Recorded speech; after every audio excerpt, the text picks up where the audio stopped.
আসসালামু আলাইকুম। ব্রয়লার মুরগি রান্নার যতগুলো রেসিপি আছে তার মধ্যে আমার কাছে যেটা সবচেয়ে বেস্ট মনে হয়েছে ওই রেসিপিটা আজকে শেয়ার করব। কারণ আমরা আমাদের দিক থেকে বেস্ট কোনো কিছু আপনাদের মাঝে উপস্থাপন করার জন্য চেষ্টা করি। যারা ব্রয়লার মুরগির মাংস খেতে পছন্দ করেন না তারা একবার ট্রাই করবেন, আশা করছি অনেক ভালো লাগবে। এর জন্য এখানে প্রায় 600 থেকে 700 গ্রামের মতো ব্রয়লার মুরগির মাংস নিয়েছি। মাংসের ভিতরে মশলাটা খুব ভালোভাবে ঢোকার জন্য এভাবে কেটে নিয়েছি। মাংসগুলো খুব ভালোভাবে ধুয়ে পানি ঝরিয়ে নিয়েছি স্ট্রেনার মাঝে নিয়ে। এবার অন্য একটা পাত্রে নিয়ে নিচ্ছি। 1 চা চামচ দিয়ে দিচ্ছি পেঁয়াজ বাটা, 2 চা চামচ দিতে হবে আদা রসুন বাটা, জিরা বাটাও দিয়ে দিচ্ছি 2 চা চামচ, কিছুটা লবণ দিয়ে দিচ্ছি,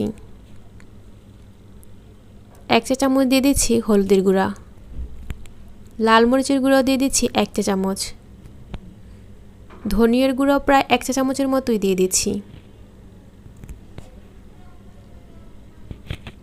1 টেবিল চামচের মতো দিয়ে দিচ্ছি সরিষার তেল। এতে মাংসের মাঝে দারুণ একটা ফ্লেভার আসবে।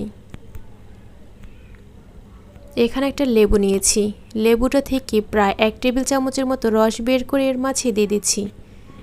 খুব ভালোভাবে মশলার সাথে মাংসটা মিশিয়ে নিচ্ছি। মেখে নেওয়া হয়ে গেলে 10 মিনিটের জন্য রেস্টে রেখে দিতে হবে। এতে মশলাটা মাংসের ভিতরে খুব ভালোভাবে ঢুকে যাবে। এবার চলুন রান্নার জন্য চলে যাই। 2টা তেজপাতা একটু মাঝখান থেকে ছিঁড়ে দিয়ে দিচ্ছি। এইদিকে চুলে একটা হাঁড়ি আগেই বসিয়ে দিয়েছি। 2 টুকরা দারুচিনি দিয়ে দিচ্ছি, 4-5টা এলাচ এভাবে একটু মুখ ভেঙে দিয়ে দিচ্ছি।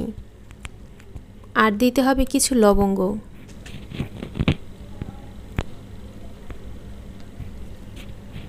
এক টেবিল চামচের মতো দিয়ে দিচ্ছি সয়াবিন তেল।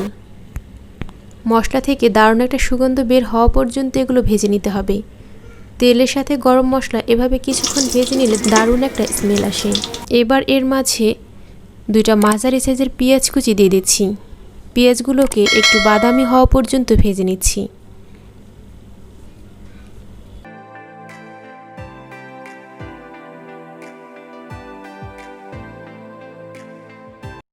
ম্যারিনেট করা মাংসটা এবার এর মাঝে দিয়ে দিচ্ছি। খুব ভালোভাবে মাংসটা কষিয়ে নিতে হবে। 10 মিনিট রেস্টে রাখার কারণে এমনিতেই মশলাটা মাংসের ভিতরে খুব ভালোভাবে ঢুকে গেছে। আর এর মাঝে অবশ্যই লেবুর রসটা দিতে ট্রাই করবেন। সামান্য পরিমাণে পানি দিয়ে দিচ্ছি। ঢাকনা দিয়ে ঢেকে মাংসটা কষিয়ে নিতে হবে।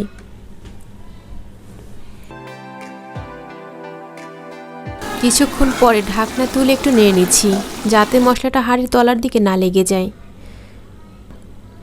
স্বাদ মতো লবণ দিয়ে দিচ্ছি। অবশ্যই এর মাঝে কিন্তু লেবু ব্যবহার করতে হবে।